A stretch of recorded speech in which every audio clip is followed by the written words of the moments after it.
બધા રેડી છો? હા રેડી. શું કહેશો વિક્રમભાઈ, સુએજ પ્લાનનો જે વાત કરી રહ્યા?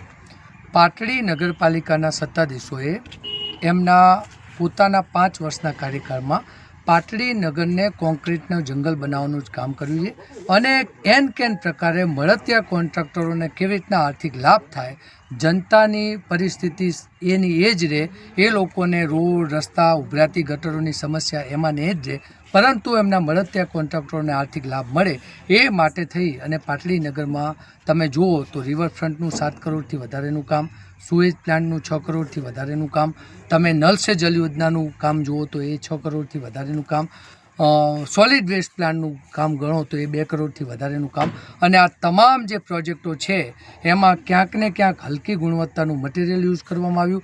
કોઈ એજન્સીને કામ મળ્યું હોય તો પેટામાં કોઈક 1-2 જ એજન્સીઓએ કામ કર્યા અને એમના મળતિયા કોન્ટ્રાક્ટરોને આર્થિક લાભ આપવા માટે આખી પાટડી નગરમાં એ લોકોએ એન કેન પ્રકારે કોન્ક્રીટનું જંગલ ઊભું કરવાનું છેલ્લા 5 વર્ષમાં કામ કર્યું છે.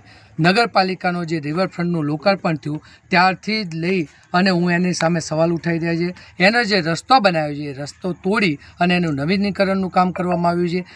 જે પ્રમાણે તમે સોલિડ વેસ્ટ પ્લાન્ટનો પ્રશ્ન પૂછ્યો, સોલિડ વેસ્ટ પ્લાન્ટમાં સરકારની તાંત્રિક કમિટીએ 1,84,00,000 રૂપિયા મંજૂર કર્યા હતા, પરંતુ નગરપાલિકાના સત્તાધીશોએ એક ટેન્ડર 2,55,00,000નું મંજૂર કરવા માટે 68 લાખ રૂપિયા જેવી માતબર રકમ એ નગરપાલિકાના સ્વભંડોળમાંથી આપી દેવામાં આવી. આ બધી જે વાતો હું કહું છું એ બધા જુદા જુદા પ્લાન્ટોની આરટીઆઈ થકી માહિતી એકત્રિતકરણ કરી છે. અમે લોકો એક વસ્તુની માહિતી એકત્રિત કરી રહ્યા છીએ અને કોંગ્રેસ પક્ષનો એક કાર્યકર, એક આગેવાન નગરપાલિકાના સત્તાધીશોની પોલ ખોલ કરવા માટે જઈ રહ્યો છે. આમાં કરોડોની ગ્રાન્ટ આવી છે, જેમાં અંદાજે 20 થી 25 કરોડ સુધીની ગ્રાન્ટો અહીં વપરાઈ છે.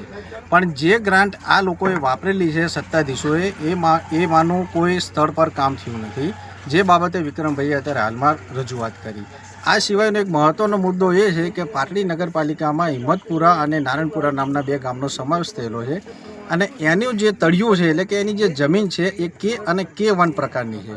હવે આ જમીન આજ દિન સુધી સ્ત્રી સરકારમાં ચાલી આવેલી છે અને આટલા વર્ષો પછી ત્યાં આખું ગામ ઊભું થઈ ગયું છે, ત્યાં ઘણા બધા મકાનો બની ગયા છે, પણ એ જમીનની માલિકી હજી ત્યાં વસવાટ કરનાર લોકોની એ ગામ લોકોને મળી નથી. અંદાજે અમારા નોલેજમાં એ આવ્યું છે કે અંદાજે 60 જેવા મકાનો પ્રધાનમંત્રી આવાસ યોજના અને વિવિધ આવાસ યોજના અંતર્ગત મંજૂર કર્યા છે. એની ગ્રાન્ટ હજી નથી આપી પણ મંજૂર કરી નાખ્યા છે. તો મારો એ સવાલ છે કે તળિયું જે છે, જે જમીન છે એ સરકારની છે, તો સત્તાધીશોએ કે જે તે અધિકારીઓએ કયા ગ્રાઉન્ડ ઉપર અને કયા પુરાવાના આધારે આ ગ્રાન્ટો મંજૂર કરેલી છે? ખરેખર આ ગ્રાન્ટ આવી રીતે મંજૂર થઈ શકે નહીં, પણ ક્યાંક ને ક્યાંક ભ્રષ્ટાચાર થયેલો હોય એવું જણાય છે. જે રીતે પાટડીના વિવિધ કામો થયા છે વિકાસના, એમાં જે ભ્રષ્ટાચાર થયો છે એ પ્રમાણે કે અને K1માં પણ ભ્રષ્ટાચાર થયો હોય તેવું જણાઈ આવેલ છે. માટે આજે અમે પ્રેસ કોન્ફરન્સના માધ્યમથી જે કંઈ પણ નગરપાલિકાના અંડરમાં જે કંઈ પણ ભ્રષ્ટાચારો થયેલા છે એની પોલ ખોલનું અભિયાન અમે શરૂ કરીશું અને આ બધા જ ભ્રષ્ટાચારોને પ્રજા સમક્ષ મૂકીશું.